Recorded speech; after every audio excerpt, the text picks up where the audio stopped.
አክሱም ውስጥ ጭፈራ ቤቱም ሴተኛ ዳሪውም ጫትቃሚውም ጨፋሪውም በሚኖርባት ሙስሊም ይሄ ጭንቅ ነው። አሁን እንደዚህ አይነት አለ ብሎ የሚያምን ሰው ካለ እነሱ ማስተካከል መቼም አትብላ የሚባል ነገር የለም። አክሱም ከተማ እንጂ ቤተ መቅደስ አይደለችም። አንተ አሁንም ተፈጥሮ ያለ እኮ አንተን የመሰሉ የተከራካሪዎቹን ጥያቄ ነው ለእርሶ ሙግት ያቀረቡትን ነው። አልመጡም። የመቀሌው ያለ ትምህርት ሚኒስቴር ተወካይ እዚህ ያለም የጻፈው ደብዳቤ የሚያሳዩን አዲስ ዲማንድ እንትን አንልም በነበረው አለባበስ እንዲማሩ አዲስ ዲማንድ አንቀበልም የነበረው ክርስቲያናዊ አስተምህሮን እና የእስልምናን ማንነት የገፋ ነው። ዲሞክራሲ ተብሎ የለም ወይ? አንድ ኦርቶዶክሳዊ ከነክሩ ከነመስቀሉ ከነክሯ መግባት ስትችል በጆሮ ጌጥም በምንም መስቀል አድርጋ ስትገባ አንዲት እስላማዊት ሴት ተማሪ ደግሞ ለብሳ መግባቷ ምንድን ነው የሚያስከለክላት ነው አንዱ ክርክሩ። ቆይ አንተ ይገባኛል። አሁን የክር የምናምን ታለ የምናወራው አሁን የትምህርት ነው።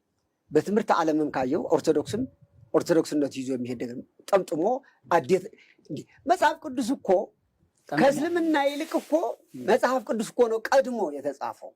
ከቁርአኒው ቀድሞ የተጻፈ መጽሐፍ ቅዱስ ነው አይደል? መጽሐፍ ቅዱስ እኮ አንስን ገለባ አርስ ሲሆን ተብለን እኮ በቤተክርስቲያናችን እኮ ሴቶችም እኮ ተሸፋፍነው መሄድ ነው ያለባቸው። በተለይ የአክሱም ሴቶች ልጃገረዶች አሁን ዩኒቨርሲቲ ከገባ ወዲህ ችግር እየገጠመን ከዓለም እየመጣ አስቸገረን እንጂ ተሸፋፍነው ተረከዛቸው የማይታዩ እኮ ነበር። መጽሐፍ ቅዱሳችንም ያዛል። ነገር ግን መጽሐፍ ቅዱሳችን ይህን ያዛልና ተሸፋፍነሽ ስኩል ግቢ ግን አትባልም። ያ ትምህርት ቤት ነው፣ ሰኪላር ትምህርት ቤት ነው። እኔ እኮ በንግግሬም እኮ ተናግሬዋለሁ። እኔ በሆን ደስ ይለኛል። እንዲያው ጠቅላላ ይሄ በእምነት ሁሉ በየእንትን ቢሆን ከሆነ ለእኔ ምን ችግር የለም። ልጆችም ገጥም አድርገው ተጠምጥመው መስቀላቸውን ተንዘራገው ትምህርት ቤቱ ከፈቀደላቸው ሞር ዘን ሃፒ ችግር የለብኝም። እኔ የኛም አሁን በምልህ ተለባብሰው ልጆቻችንም መስቀላቸውም እንበለም ማድረምትለው ልብሳችንም ተሸፋፍነው ይሆን አርማቸውን አድርገው ትምህርት ቤቱ ከመራ ከፈቀደ እኔ ምን ትምህርት ቤት እኮ ነው ይሄ የዓለም ትምህርት ቤት እኮ ነው። እዚህ እኮ የሃይማኖት ጉዳይ አይደለም እናገር። አሁንም እየተናገርነው እኮ መግባት የለባቸው ምናምን እንዲህ ስለነበረ ነው እየተባለ አዲስ ዲማንድ ለምን መጣ?